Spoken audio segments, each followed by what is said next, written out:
I finished Andor last night. I strongly recommend that everyone watch Star Wars Andor. Those are words I did not think I was going to say, but man, it was depressingly good. And what I mean by that is, if after Rogue One we got Tony Gilroy's Star Wars going forward, you got to kind of disregard Force Awakens. If Force Awakens didn't come out, so here, walk with me through an alternate timeline for a moment here.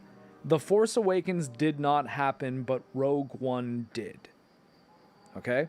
So this is the premise. And so don't bother going back and being like, yeah, but they already killed Han. They didn't. Force Awakens didn't happen. It doesn't exist. The whole sequel trilogy is gone. The Mandalorian is gone. Ahsoka is gone. Rebels is gone. Jedi Fallen Order is gone. All of it. All of Disney Star Wars except for Rogue One and Andor.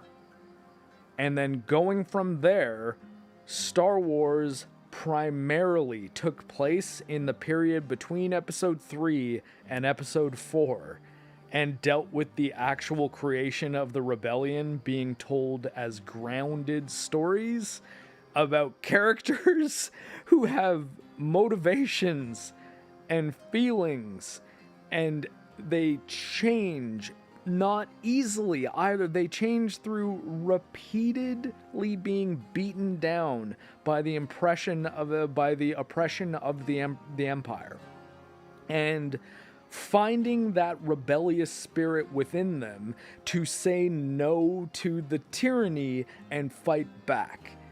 Andor was really, really good. And it makes me depressed because that seems like the type of Star Wars that we would have gotten, honestly, even if Lucas had stayed and done his TV show, because it probably wouldn't have been as good as Andor, though, to be honest. Like, Tony Gilroy knocked it out of the park with this one.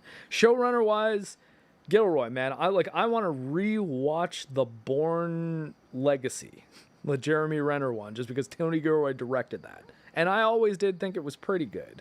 And I'm like, man, this guy might actually be a much better storyteller than I was even giving him credit for. Well, that's odd, Lake Wanderer. Why did Rogue One ruin Star Wars for you? I thought it was easily the best thing Disney had done with it prior to this. But honestly, though, I will say this. Andor is better than Rogue One. Okay? Andor tells a better story than Rogue One does by far. Rogue One has a lot of good sequences in it, and K2SO is best boy. He's like the Rocky of droids. You know?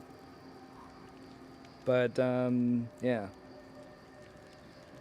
Andor was so damn good. I want to watch it again. I didn't think I'd say that at all, especially because I found the first 6 episodes interesting but slow. But man, the back half of that season.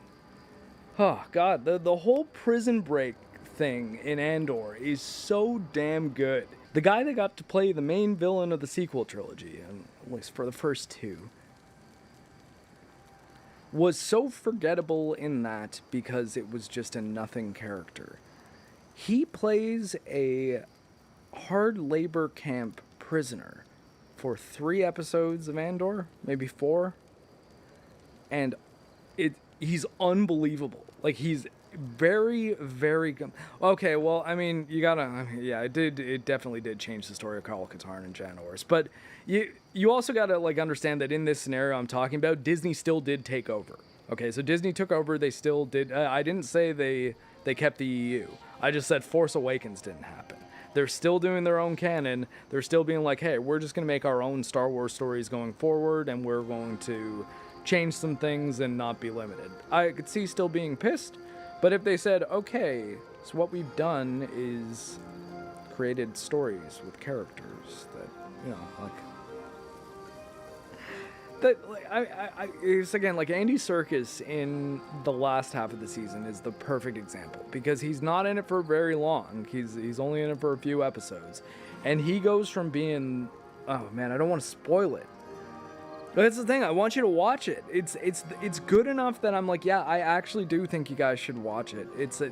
And get through the bits at the beginning that are going to feel slow, they're going to feel slow when you're watching them initially because it doesn't at all fit with what you think of as Star Wars, or at least in the modern context. Like, it's nowhere close to being a, what would be the term for it?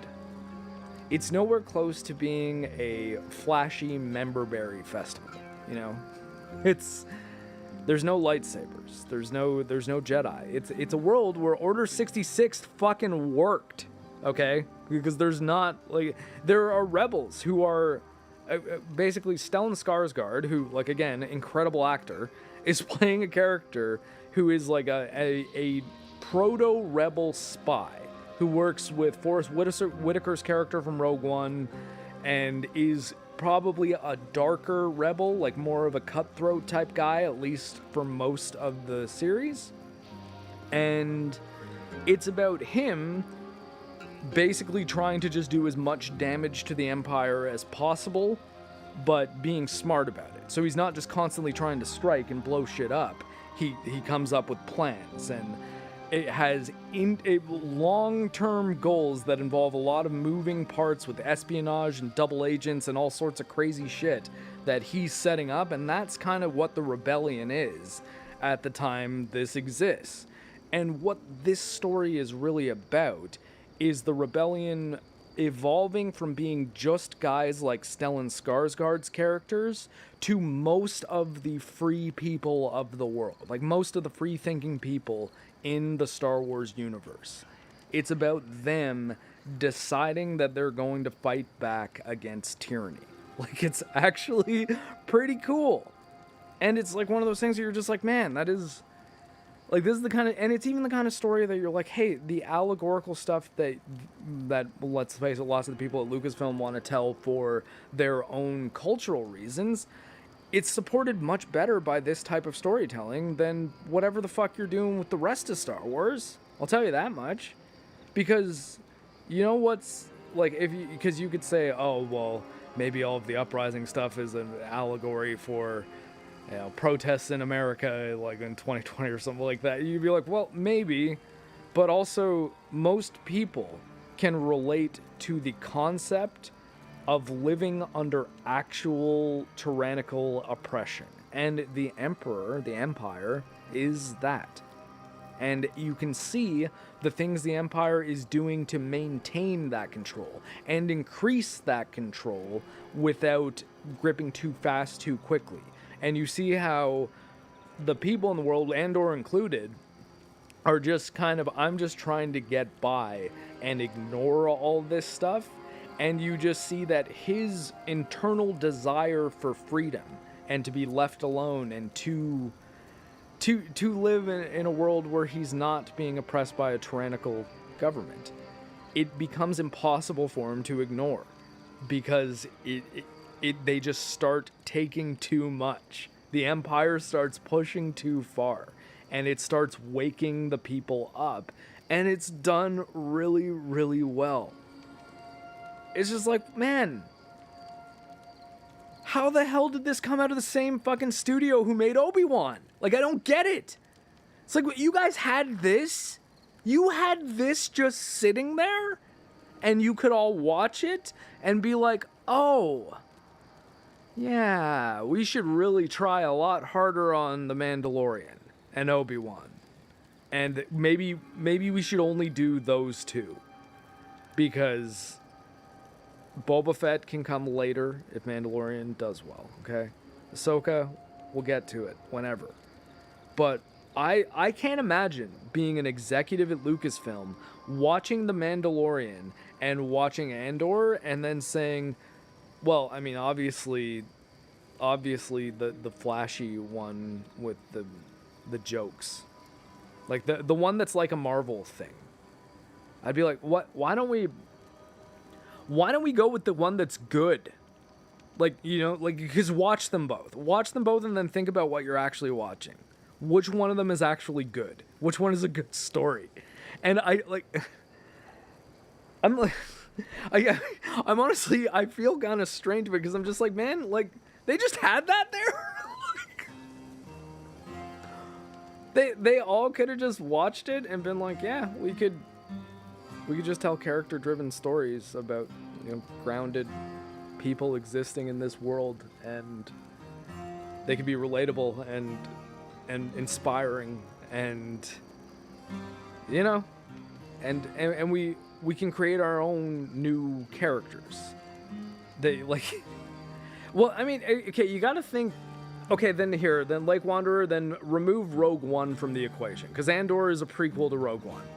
The Thrawn trilogy is my favorite kind of Star Wars thing in a lot of ways, like not, original trilogy excluded. But I like Karl Katarn, and I like a lot of the EU, but I think that it would be unfair of me to evaluate everything that happens in Disney Star Wars in response to how upset I am about the things from the EU being lost. Because that's a decision which is not at the level of the creatives. It's not at the level of the people writing the stories, telling the stories. The people who are responsible for being like, hey, Star Wars is the thing that you're going to be doing right now for 12 episodes, for 6 episodes, whatever it ends up being. You've got free reign to do it within this context, but we've gotten rid of the EU. The person then writing that story has no say over the prior decision whatsoever. All they can do is write the story within those parameters. And assuming that the EU is totally gone, Andor is probably the best. It is the best thing. It's the best live action thing, at least, outside of the original trilogy that isn't it's the best thing outside of the original trilogy that is live action, that isn't a book or a comic or a video game, because those three things, there's so much strength in Star Wars in those mediums that it would be difficult for any live action product. Honestly, it would probably be a little bit difficult for some of the original trilogy to stack up against a few of the books. Okay, like, I mean, it's there are some really good Star Wars EU stuff out there. Andor, though, I don't think does actually replace anything from Dark Forces, Jedi Knight, or Jedi Outcast. Oh, I mean, granted, Jedi Knight's taking place later on. But, like Dark Force. Dark Force is the story of Kyle Katarn and Jan Ors stealing the Death Star plans, delivering them to the Rebels. That's kind of the thing that Rogue One overwrites. But Andor takes place before that. That's the thing. Like, Andor is, you can actually watch Andor and not have it destroy Kyle Katarn and Jan Ors if you want. I don't know about season 2, but at least season 1, it doesn't touch the Death Star stuff really at all. It does a little, but in a subtle way that is not direct, and it has nothing at all to do with the Death Star plans. But man, I wouldn't have just stopped playing Diablo and talked about Andor for half an hour unless I was actually genuinely impressed, because I fucking hate Lucasfilm. Okay, I liked Jedi Fallen Order, and I just couldn't buy Jedi Survivor because I'm like, no man, fuck these people. But Rags, credit to Rags, man. Rags made his video on dog bites where he's responding to a guy that basically is calling Andor woke garbage. Like one of those videos, he's like, wait, that's wrong. It's incorrect. And you're incorrect in all these your actual criticisms for these reasons. Like Rags did a little one-man EFAP on this guy, and he mostly only covers the first few episodes, which I had already seen. So I was like, okay, I didn't get spoiled on anything by watching this. But Rags' arguments about characters like Cyril and Stellan Skarsgård's character, and like things like that, just made me think like, wow, maybe I gave up on this show too early, because I had originally watched the first 6 episodes, liked them, but because I'd seen Obi-Wan, I was just like, man, I hated Obi-Wan so much, just fuck Star Wars. Like, I just didn't want to open the Disney Plus app. I was like, oh, Andor was pretty good, I was liking it so far, but, I just don't care, I'm out. And I stopped watching it. And then last week, Rags made his video, I watched it, and I was like, I should give this another shot. A couple nights ago, crushed 5 episodes, because the second half of the season is really, really good.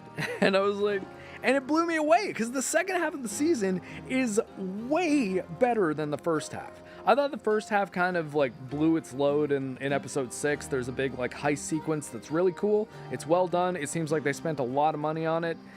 But the first 5 episodes prior to that is very slow burn character work stuff with a couple little action scenes that are usually that were pretty underwhelming, I would say. They weren't the action scenes in the first few episodes, like when it's just the cops chasing down Andor, effectively is the plot for the first like 3 episodes ish, and then the next 3 are sort of this heist against the Imperials. But the first 3 episodes are on the slow side. So you might like, I wasn't really super into it, but I was like, it's you know, this is better. It's better than Obi-Wan for sure.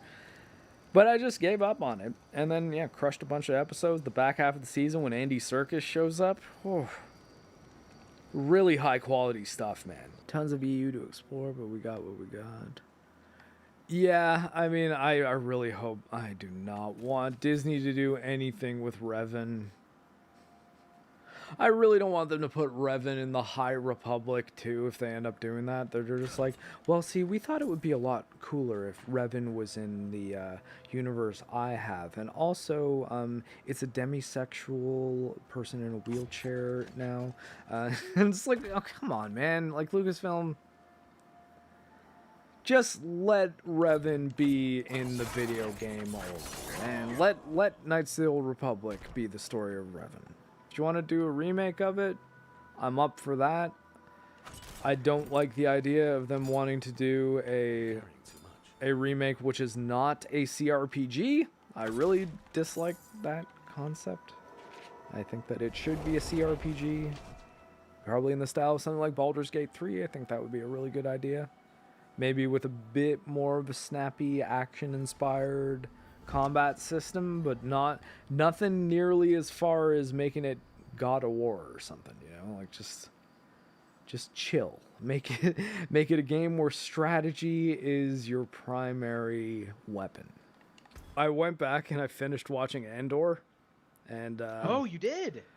Yeah, it's pretty fucking good, man. It's pretty like, good, isn't it? Like Andy Serkis, holy shit, yeah, he's good. Yeah, it's it really is like the best thing Disney has done with Star Wars. Like, and it's shocking. I'm including Rogue One and Jedi Fallen Order, like video games, Rebels, everything. It's Andor is kind of better than all of it. Everybody, it is surprising. I'm now sad that we're never going to get a world in which they just gave Tony Gilroy control of Star Wars instead of J.J. Abrams. Or fucking Dave Filoni. Jesus Christ. I mean, yeah, like, because Dave Filoni, he's just turned everything into a fucking cartoon at this point. Like, it is. It's just my OC. He didn't. Yeah, because I thought he was working in the child's cartoon medium because that's what George let him work in. And he was like, okay, I'm going to tell the stories here then and add some maturity into it and, you know, actually tackle things like the origins of the Jedi and the origins of the Sith and Revan and all Darth Bane, all sorts of shit like that. And now he's got control of the whole thing. And he's like, okay, now I'm going to turn all of fucking mainline Star Wars into a Saturday morning cartoon for children. And I'm like, what if... Why? What if my OC fought Maul? What if my OC was hunting Grand? I mean, yeah, that's kind of just what he's doing at this point. And like, so I'm kind of out on the mainline Star Wars, but fuck, I'm just like, give me more Andor. Like, I want season 2 of Andor. I want season 3. Yes. I want more shit like that. Like I love how in Andor, Andy Serkis has the fantastic one-way out monologue. Yeah, it's great. And then the same episode, Skarsgård has the everything monologue right after. Oh, that's in the same episode? That's in the same fucking episode. Yeah, wow, that's pretty crazy. And you know, actually, yeah, that comes because I actually thought that was the last episode of the season. I thought I was done. Crazy. I was like, oh shit, there's 2 more episodes. Or 3. God. I think there was actually 3 episodes after that. But I honestly thought that if it ended with the prison break, I would have been like, okay, that's a great season, man. That prison breaks, that 3-episode arc is fucking peak Star Wars. It's incredible. Like it's like original trilogy level quality Star Wars. It's actually really good. The tension when it's like something really bad is happening on level 2 and the lights start flickering and like my hairs were literally like standing up on my arms where I was like, what the fuck is going on? And Well- he's like, level 2, not level 2. You don't know what's going on. And Here, he's like we'll, shaking. and we'll his put a voice is pin in this. breaking. Maybe we'll do a stream on Andor where I'll talk about it, because Yes, I've yeah. mentioned this on a few of my own like streams. But here, we should get through Demon Slayer. We have a whole other episode. Yes. And I have a uh, rant to go on later. So, yeah. yeah.